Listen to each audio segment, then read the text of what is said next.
This is Dr. Paul with Online Chiropractic Marketing Systems, and we're going to review how to do a practice analysis. And essentially, it's a way to evaluate statistically where your business is at a snapshot and what are the fastest, quickest methods to increase your potential business.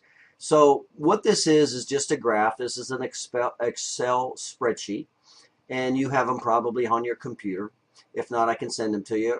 And really all that we do is, number one, is at the top here you see we have 1 through 30 at the top of the sheet right here, 1 through 30. And on the left hand side we put the patient's names going down. Now, a couple factors we want to take into consideration. We do need a decent sample size, so we want a minimum of 50 patients, number one. Number two is we want every new patient from the last one, whether it's today or yesterday, starting with today's last new patient or yesterday's new patient, going straight back 50 new patients.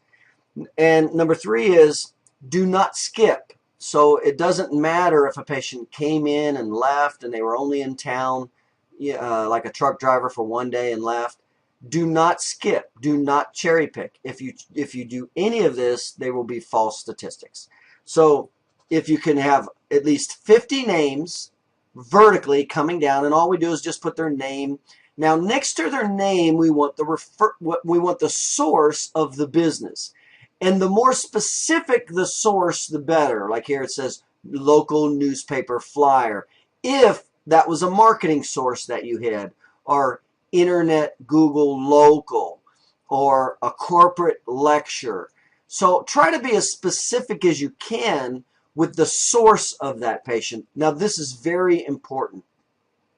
Now, at the bottom of these names, at the very bottom, the last two lines down at the bottom, put your total number for new patients for the last 6 months and the total number of patient visits for the last 6 months. And here's what we'll be able to do. And when you look at the patients, what you'll do is you'll take that patient's name and you'll go across and put a check in the box of the last visit that you saw them. Now, these numbers do not represent dates on calendars.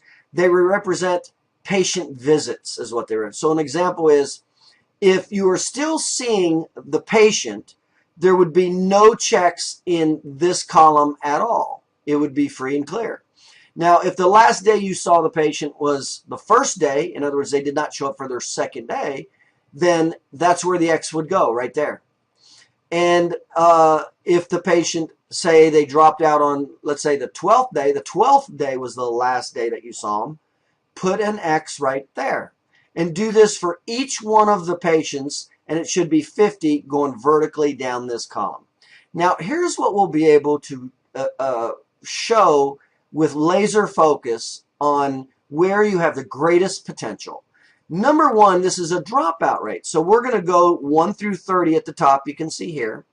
And depending on where the cluster of X's are, if there's a cluster in the 1 segment or the 2 segment or whatever cluster, we're going to be able to do a comparative analysis on how you process patients with your patient education, whether it's you do a report of finding, day 2, whatever.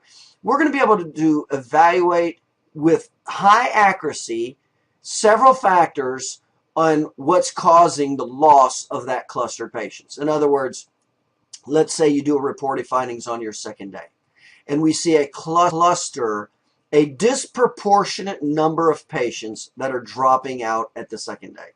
Well, we know exactly, in other words, they're not showing up on the third day. Well, we know exactly what should be accomplished on this second day, so we can go in and see exactly what you're doing versus what needs to be accomplished and immediately change that statistic.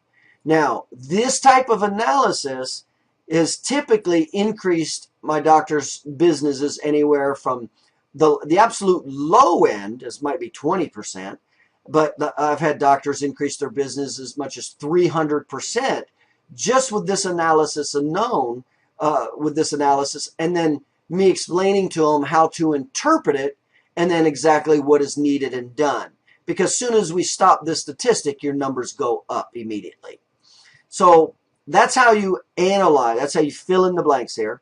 And again, so we can check on retention issues and be very key point specific on the communication that is needed or lacking that's causing that weakness. Number two is when we look at the source of the patient. Remember, we want a specific source.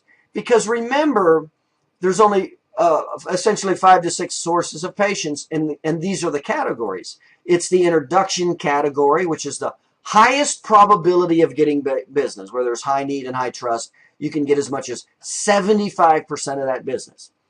And then the next category is what's called active referral business. And then the next category is what's called passive referrals. And as you come down, you decrease the likelihood of getting business. Like when you come down to leads, that's only about 15%. Or when you come down to what's called cold calls, you don't know if they have a need and there's no trust. That's only about 1%.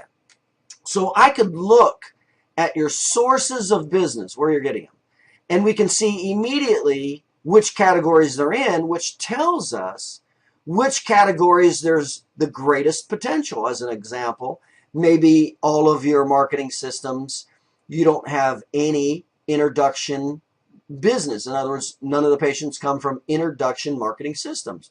Well, I know immediately that we can do, and there's essentially 5 introduction marketing systems. I know immediately we can do 1, 2, or 3 of those and have huge success. And then the system that we would use in that introduction system would either be publicity, advertising, or educational sales. So and of course, educational sales gives the greatest opportunity. So as an example, I could easily go in and go, okay, there's no introduction systems. So we can not only put in 1 or 2 introduction systems, but then we can also put in a educational sales component, and you have one of the greatest forms of, most effective forms of marketing.